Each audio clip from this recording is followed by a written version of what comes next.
When it comes to politics, we'll see a lot of new faces in the new year, but we'll also see some familiar ones as well. Yeah, CBS 17's Russ Bowen joins us. And Russ, you're rounding out the year with some goodbyes, but not from everyone. And that's right. Last week, we aired my interview with outgoing Governor Roy Cooper. Today, we're hearing from Wake County Congresswoman Deb Ross, who won re-election. We talked about the bruising Democrats took at the top of the ticket and what we can expect as Republicans take control of the House, the Senate, and the White House. After this election, Democrats did manage to do one thing in the House, which is to keep the Republican majority slim, very slim. By the day, we're finding out how slimmer it was. Slimmer than the last session, in fact. So keeping that majority slim, but on the flip side, you've lost control. Your party has lost control of the Senate and the White House. What's the mood like? So the check of the executive branch and the Senate, they're simply not there. I will say that in a very bad year for Democrats, the House picked up seats. And had we kept the three heavily gerrymandered seats in North Carolina, we lost 3 seats just because of partisan gerrymandering, the Democrats may have kept the House. But what you've got now is any disgruntled member of the Republican Party can gum up the works. And we saw what happened in the last session. They threw their speaker out.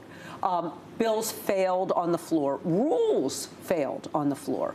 So it is still going to take the Democrats to pass most of the most consequential legislation.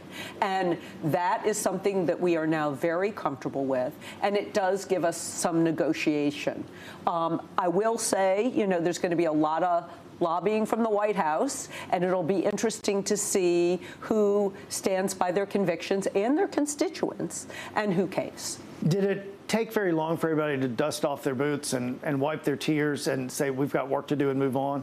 It didn't take very long at all. We are a team, and I think the experience that we had from the last session is going to pay off tremendously this session. And one way you can see that we're ready to go is that there were very few contested leadership races. For the most part, we kept our leadership team. We made some changes when it comes to communications. We added Maxwell Frost, who is Gen Z from Florida, has a great ability to communicate with the next generation. So he's going to be part of the communications team. And then there were a few other changes, but not really at the very top. It is Hakeem all the way. What are you hearing from constituents who are concerned, who might be liberal or might be Democrats or unaffiliated who voted Democratic, who weren't happy with the election result, but were happy with what happened in the state of North Carolina as far as much of the Council of State is concerned? Well, by and large, North Carolina did well in this cycle. We did better than a lot of the other swing states. None of the swing states went to Vice President Harris. Now, of course, Trump increased his margin, but he didn't have long coattails. And so North Carolina is seen as punching above its weight. But the most important thing about this last cycle is that we put in place an infrastructure that we can use the next time around, when there isn't a presidential top of the ticket. Now, we're going to have a U.S. Senate race, but this means that we have organizations in every county because we ran people in almost every legislative district. We ran all these statewide candidates. So we have people on the ground for 2026. That's something we can build on, and I believe we're going to have an even better year. Tom Tillis recently said, the senator from North Carolina, that he has a county near the Virginia line that may not see power till next year, electricity. These folks were affected by Hurricane Helene. What do you make of two things?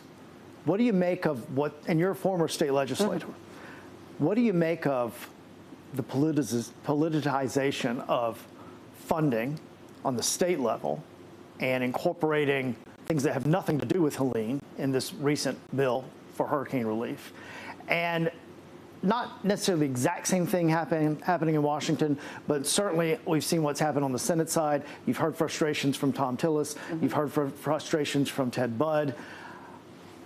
Why does this happen when you see these people suffering and need relief? Well, I think it does an enormous disservice to our state to have political infighting and bickering really delaying necessary aid to our brothers and sisters in Western North Carolina.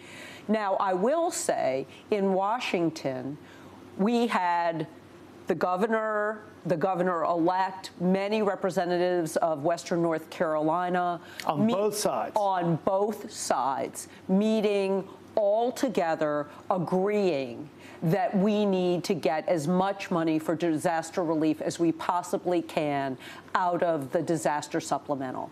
And we know that President Biden has sent a package to Congress. We know that Governor Cooper has asked for $25 billion, a little bit more than that. And we all want to move that supplemental. And we need to do that before the end of the year. And in the coming weeks, we'll have my interview with newly elected Republican Congressman Brad Knott, as well as outgoing Treasurer Dale Folwell and Superintendent of Public Instruction Catherine Truitt, just to name a few, guys. All right, looking forward to that. Thanks, Russ. You bet.